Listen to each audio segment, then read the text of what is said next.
Victoria from Biblio Lifestyle, and you're listening to the Reader's Couch podcast, the show that will help you bridge the gap between living a full and busy life to one where you're reading, learning new things, and having fun.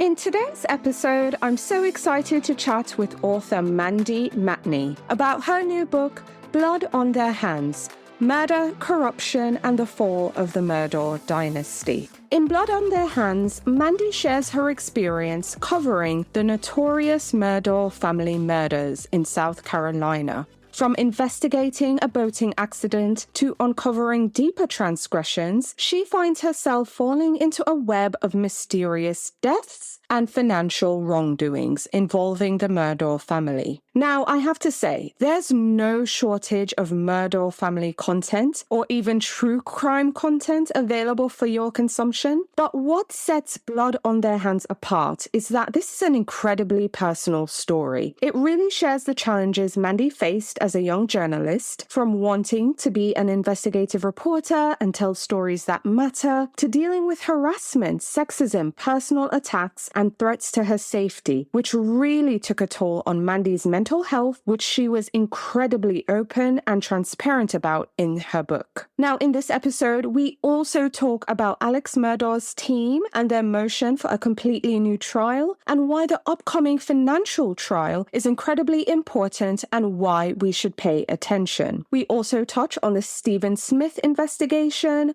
the sons of Gloria Satterfield, and the upcoming jail release of Bowen Turner, and just how the South Carolina justice system is failing victims. But before we get into the episode, pretty please leave the podcast a 5-star rating, write me a review if you love the show, and share this episode or any of your favorite episodes with your bookish friends. It really helps the show, it doesn't cost a penny, and it helps keep me and the podcast going. So, thanks in advance. And now onto the episode with author Mandy Matney. Hi readers, welcome again to the Reader's Couch. I'm your host, Victoria Wood, and today on the couch, I'm so excited to welcome Mandy Matney to talk about her new book, Blood on Their Hands: Murder, Corruption, and the Fall of the Murdaugh Dynasty. Hi Mandy, welcome to the Reader's Couch.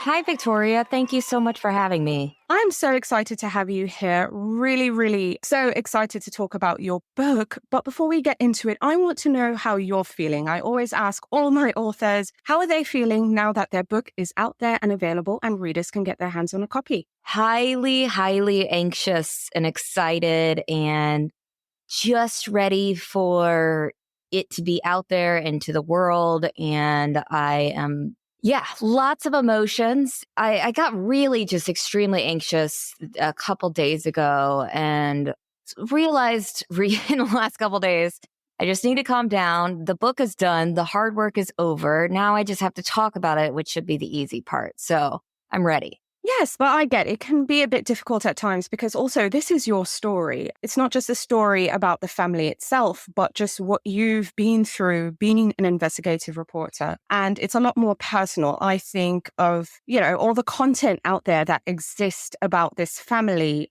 This is a really personal narrative, but I also believe that's what makes it stand out. So I do kind of get the bit of the nerves, if you know what I mean. Yeah, I've been thinking about this a lot. Like this book, I tell people it was probably the hardest thing I've ever done in my life. And I had a co-author help me through every step. And she was amazing, Carolyn Murdaugh, shout out. But it was so hard because it was so personal. And I can write about Alex Murdaugh and these crimes all day. And that's not nearly as draining as going through different parts of your life and asking hard questions about different parts of your life and finding meaning in it and really processing a lot of trauma as it's happening. And that's what this book is about. Absolutely. So I want readers to hear it straight from you though, Mandy, before I kind of start to break things apart. Tell us about Blood on Their Hands. What's your elevator pitch for this book and what can readers expect when they pick up a copy? So I have been a journalist for over a decade, and I like to say in the most simple terms that this is the book that I wish that I had 10 years ago when I started out my journalism career. I wrote it to inspire young journalists, particularly, but also women who are facing sexism in the workplace and a lot of the issues that I talk about throughout my book, and learning to find their voice, learning to trust their gut. Those are the issues that I care most about in my book. And I think are the issues that will really hit home for a lot of people and a lot of people will be able to relate to. Absolutely. So I want to start at the beginning. Let's start with you moving to Bluffton, the Hilton Head area, South Carolina. You are there for a new job at the Packet.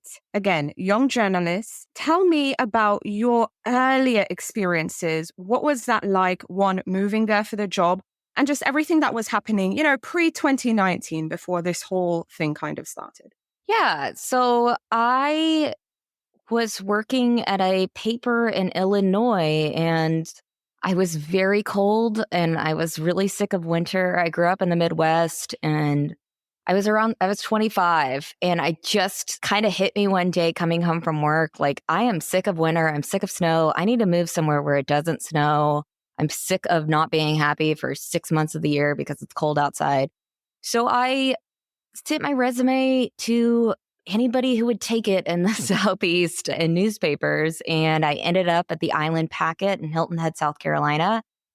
And there I was I did a lot of different jobs. I was a couple different editor positions. I wrote a lot of easy clickbait stories. And I think that that's what I figured out I was best at for a while. Stories about alligators and stories about sharks and dumb stories that didn't really have a lot of meaning. I was there for over 3 years. And at some point, I just kind of realized I needed to be doing more serious work. It was time for me to step it up and do the work that I was afraid of and chase the stories that I'd always wanted to and like be the journalist that I was afraid of becoming. And around that same time, when I was getting more serious with my work, this boat crash happens in the county where I was working, Beaufort County.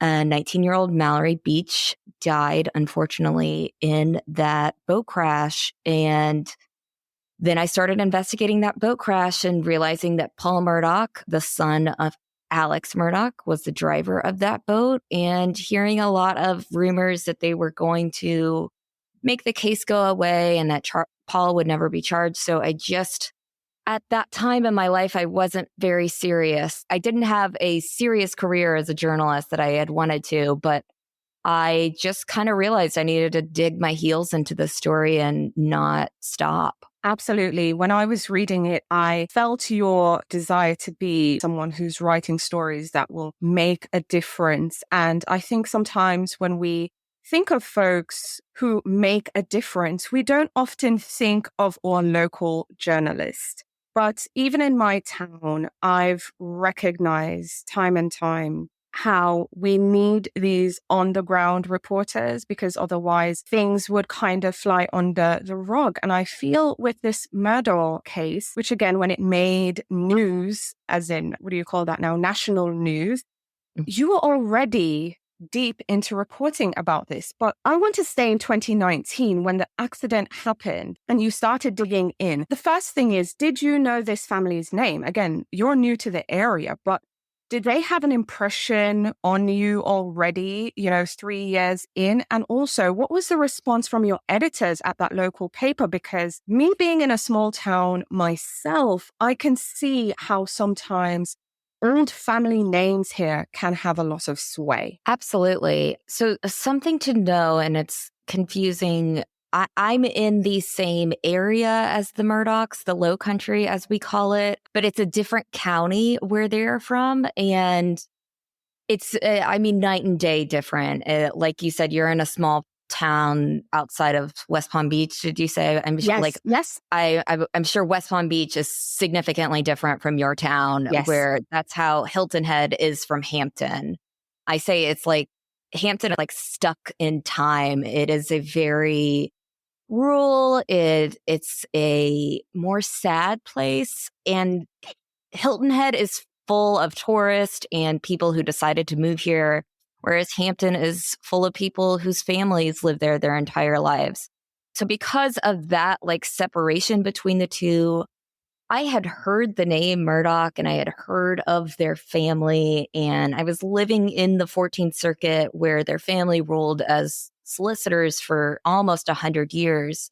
But that was only up until 2006. So I had heard the name, but I had no idea. And I had heard of their law firm. But beyond that, their power was very like under the table. They were supporting a lot of politicians behind the scenes and things like that. But their names weren't like the Kennedys of South Carolina, so to speak. They weren't really in newspapers before all of this happened. What about the editors at the Packet at the time when you started digging your heels in and wanting to report about it? What were their reactions? So I have to say that they were resistant, but not for the reason that people would think that they were resistant. We were a small newspaper with a staff that kept getting smaller. So all of the reporters and editors who were left at that point had to just do a lot more jobs day to day, cover a lot more stories, hustle a lot more. And they just wanted us to crank out stories.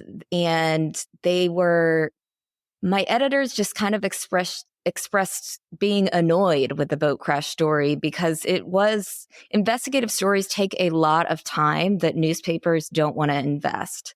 And was probably the biggest problem running into. But I also, in Hampton, I know that the Murdaughs, if I was working in a newspaper in Hampton, it would have been a lot more resistance. I know that.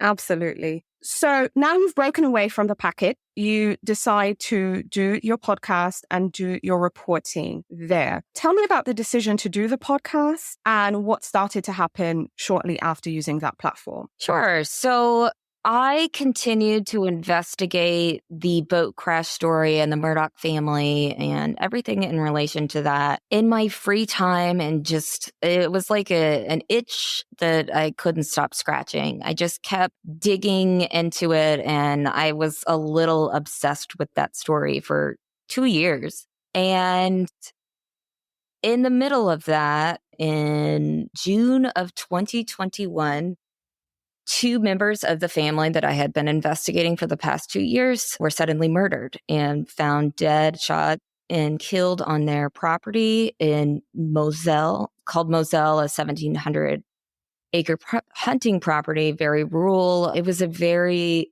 shocking and horrifying murder. And the second I heard the news, I immediately thought it had to be somebody within the family.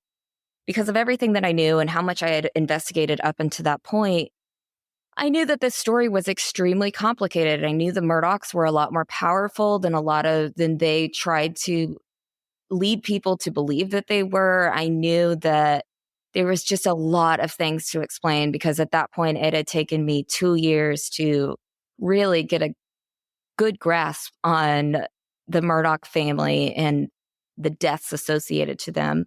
So after the murders, I have to give my husband a lot of credit. He really was like, you have been talking about having a podcast. We both wanted to have a podcast about the boat crash in the Murdaugh family before the murders happened, but had always talked about it. And I'm sure you know how it is. It's very hard to just start a podcast. You have to just do it. But the murders really made me realize I have to do this now. It's now or never. And the narrative started to get so skewed in the media and people were not understanding the story. And that really motivated me to sit down, write a script and just do the podcast. And I think we were 9 episodes in and we hit #1 on Apple. Now, hitting #1 on Apple sounds great, to the average person, like, okay, yeah, no problem. But with that, you also received a lot of criticism. You dealt with a lot of harassment. You even faced threats to your personal safety. And I know, there are other murders involved, which hopefully we'll get to. What was that experience like for you? The criticism, the harassment, your personal safety being at risk. How did that take a toll on both your mental and physical health? It took a huge toll, which I describe a lot in my book. And it was very important to me early on to explain to my audience what I was going through and being honest and open about the state of my mental health and how draining work like this really is. And it's not just the work of investigating these horrific crimes and these horrific murders involving these horrific human beings, but it's doing a podcast about that and then getting a bunch of hate about how your voice sounds like the worst thing that people have ever heard and that people hate you and they send you. I can't tell you how many emails I got about the term vocal fry, which I had never heard of. It is a term that people use to describe women's voices. I feel like the women's voices that they find annoying, usually women's voices that speak with authority, but that's another rabbit hole. But I didn't take it well. I'm a soft person. I might be hard on the outside sometimes, but that really crushed me to see the amount of people who thought it was okay to stop what they were doing and go out of their way to say something really mean to me and something very hurtful. Like a lot of people said, you're a good storyteller, but you need to get somebody else to read your podcast because nobody can stand the sound of your voice. And things like that were like, I thought about it and was like, that's like saying that somebody should change their face. Like, this is my voice. That's a horrible thing to say to somebody. And I got even more sad just thinking about the amount of people who thought that that was an okay thing to do. And all of these things combined, I definitely slipped into a spell of depression and anxiety during this investigation. And I talk a lot about that in my book and getting help and how much it helped me to be open about that throughout my journey, because a lot of women would reach out to me and say that they had been through something similar, and that was really helpful. Absolutely. I, for sure, appreciated your vulnerability in this story so much. And I do want to go down the rabbit hole of you being a woman bit, because I get folks feeling I can't listen to this person, but would they have said it to someone if it was a man? I find that hard to believe. And I think that was the most frustrating bit as I was reading your story and just seeing, because you were very candid about your mental health, which again, I just really appreciate it. But why is it that you feel, just folks in the general public feel like it's okay to say these things, to harass women, to criticize something that you can't change, which again is your voice? So yeah, why is it that folks feel like it's okay to just say these things to a woman and not a man? I think, unfortunately, and I didn't realize that society was this sexist still to this day until I started experiencing all of these things. But I think a lot of people don't even, it's invisible sexism that they don't see or stop to understand. I think a lot of people say things to me to begin with because they view me as somebody softer and somebody that they have authority over just because I'm a younger woman. And I think that there's a hierarchy in a lot of people's brains that white men are up here and we can't dare criticize them or say anything to them because of this societal hierarchy. And it's extremely frustrating. It's also very frustrating when you express that this is a sexist thing and you call it out, and then people come back with, you're making this up. It's not. It's just very frustrating. But I think we have to talk about how women just experience criticism so much more and to an entirely different level than men do. And I have talked to lots and lots of women, especially women in media and in women who are on TV. They get criticized for their bodies, unfortunately, far, far more than men do. And women who work in radio a lot of times get criticized for their voice far, far more than men do. And it's wrong. Absolutely. So I want us to get into about the team's motion for a new trial for Alex Murdaugh. So this year, 2023, he was found guilty for the murders of his wife and son. But we have two things going on. There's a motion for a new trial, but also his financial trial is upcoming as well. Why is the financial trial so important? Why should folks be following this and paying attention? But also the allegation that there was jury tampering, hence why he should receive a new trial. What are your thoughts on that? So the financial trial is extremely important because it shows not only how Alex was able to do this for so long, but when you take a deep look at the financial crimes, you can see how the system allowed this to happen and how lots of people participated in it. And it is important to look at that so we can make sure that we fix our justice system and make sure nothing like this ever happens again and push for accountability for those who look the other way when they shouldn't have. And it is also important that Alex goes to trial for these financial crimes because of the appeal. Like you said, his lawyers, who are incredibly powerful and incredibly well-known and expensive, they are trying every trick in the entire book to get a new trial right now.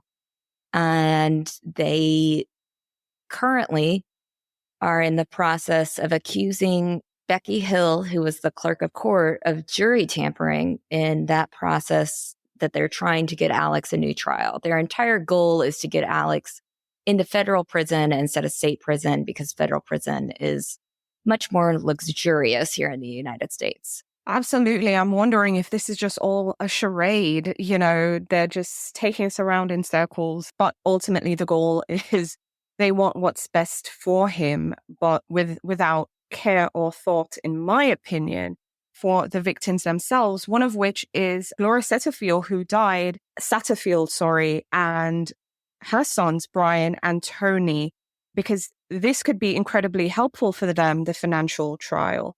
Do you have any updates on Brian and Tony's situation? So Brian and Tony are being represented by Eric Bland, and thankfully, long story short, because so much has been exposed in the last couple years due to the murders and media pressure on Alex Murdaugh, they found out that Alex stole millions of dollars from the Satterfield family after she died and was injured on their property through a lawsuit. That's how they were able to steal it. But those boys have been able to get, fortunately, a good amount, all of the money back to them through different lawsuits. I can't even count the amount of parties that have settled with them and said, yeah, we did them wrong, and gave them money, which is great. And so they're able to build lives, and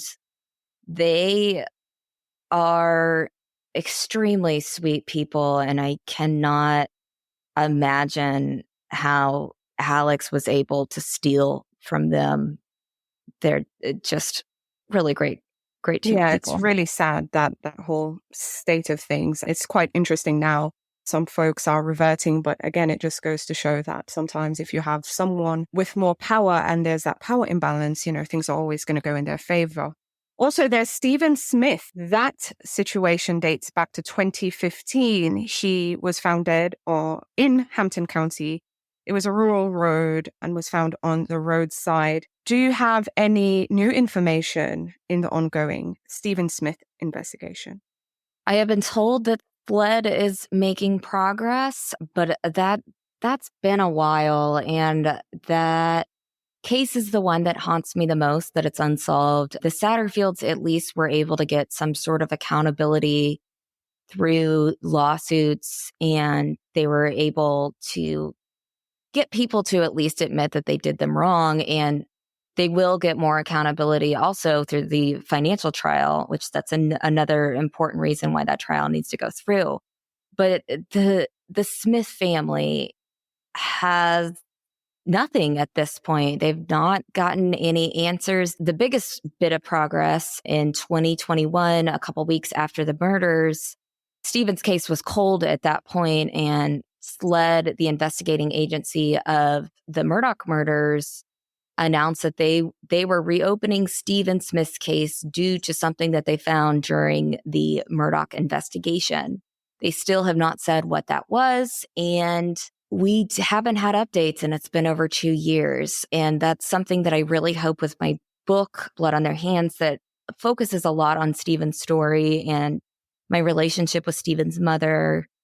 And I hope that the people start talking again about Stephen's death. And there's nothing more in the world that I want right now more than Stephen's death to be solved and for Sandy Smith to get answers. And I hope that the publicity surrounding this book will lead to that. Yes, Sandy, for sure. She deserves answers and some form of closure on Stephen's case. Also, I want to mention is Bowen Turner. Now, Bowen Turner, again, another South Carolina man, but this time, this is someone who's accused of multiple rapes. And it seems like the South Carolina justice system is failing victims again. He's scheduled to be released after serving his jail sentence. I think that is coming up soon for parole violations. I can't even imagine what the families are going through. What is your take on just the justice system in South Carolina as it regards to Bowen Turner? Yeah, I'm really glad we included the Bowen Turner story in the book, because that was a huge wake-up call to me that there are two systems of justice in South Carolina, and it's not just with the Murdaugh story. It's with there's a lot of other things that are horrible happening in our own state that need to be fixed. And I was in the middle of the Murdaugh murders investigation when I found a couple people sent me an Instagram video of one of Bowen Turner's victims' sisters, who unfortunately died by self-inflicted wounds in November of 2021.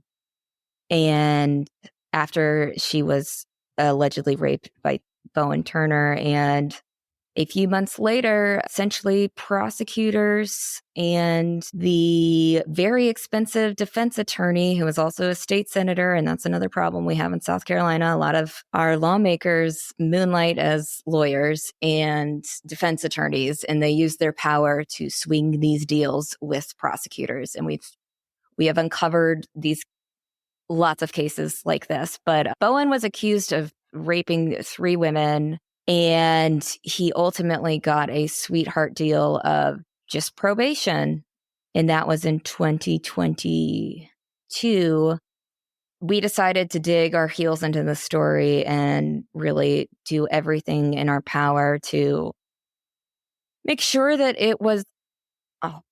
make sure the pressure was up on it, and make sure people around the world knew about this, and make sure the people who are public officials here in South Carolina knew that we were watching them, and that they couldn't get away with making deals like this for what we call good old boys, which are boys with privilege in South Carolina.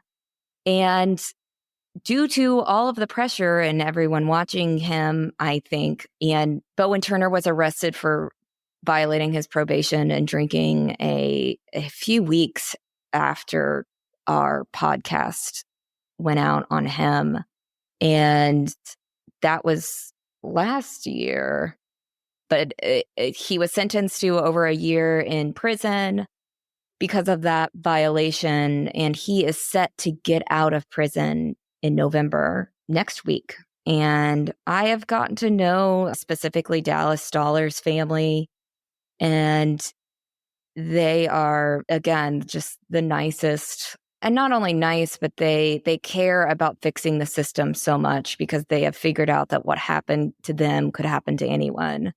And they're crushed that this man is going to be out of prison next week. And I'm just glad that we spent as much time and resources on that story. And I'm glad that we included that story in the book, because I want women to see that this man's mugshot. It's just like Paul Murdaugh, and it's just like Alex Murdaugh. When men aren't held accountable ever, they are very dangerous. And it is unfortunate that our system never held this man accountable. And now he's going to be out on the streets. I know, and that's just very infuriating for me to me, it just, I really can't.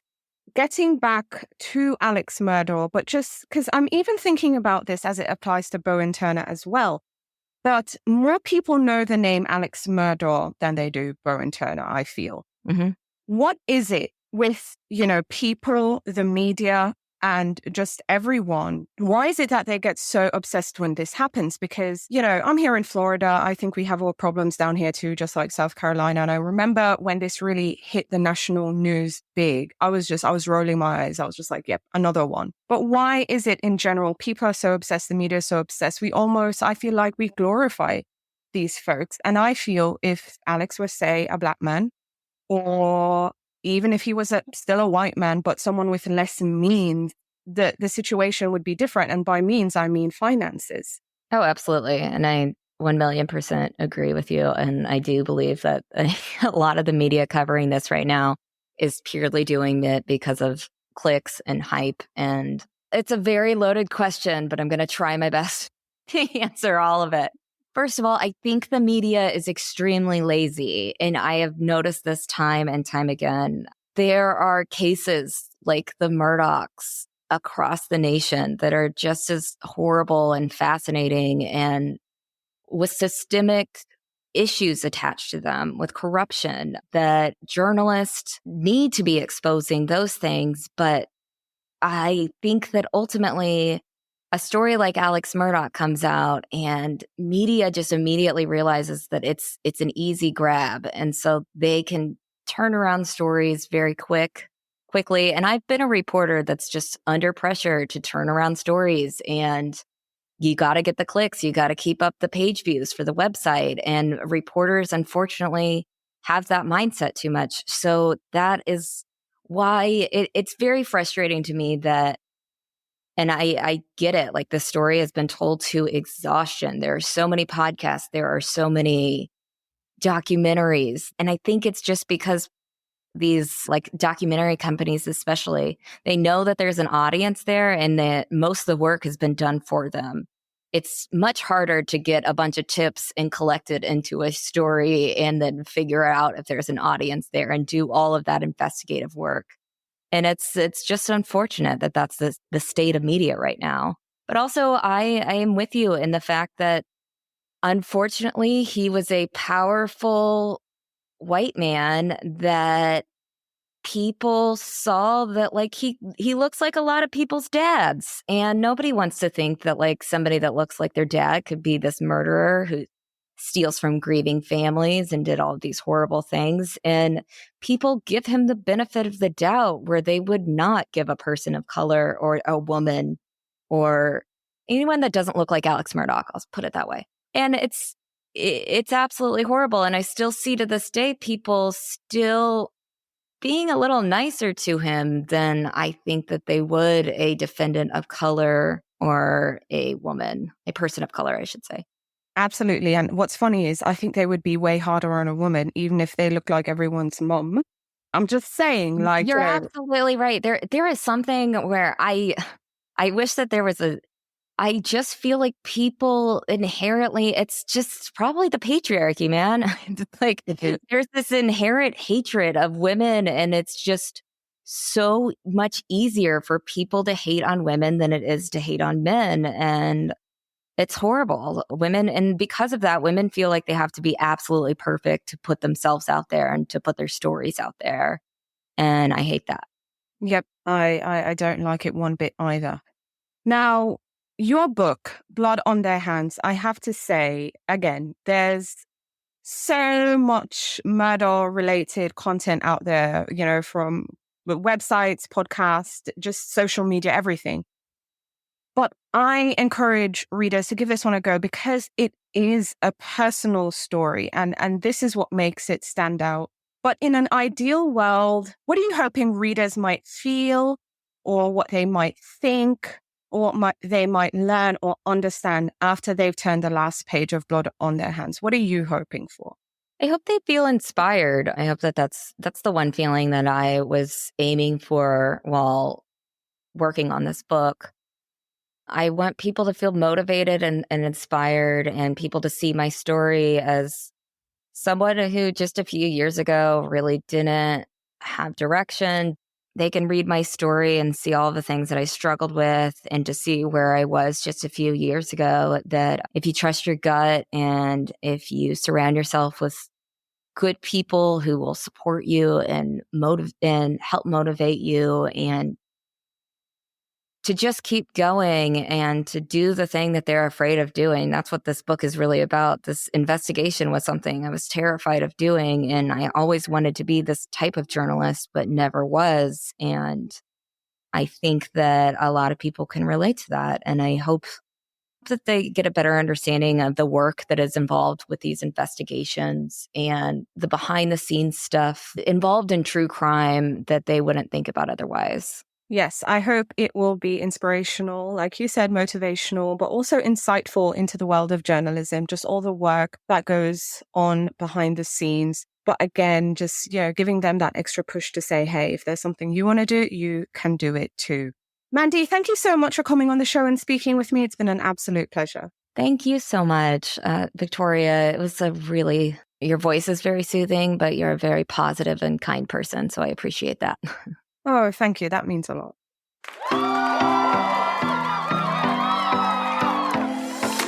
Thank you so much for listening to the Reader's Couch podcast. Please subscribe to the show, share it with a friend, and take a few seconds to leave a rating and review. Until next time, stay lounging, stay reading, and whenever you're in doubt, go straight to your local bookstore or library. Thanks again for listening, and happy reading.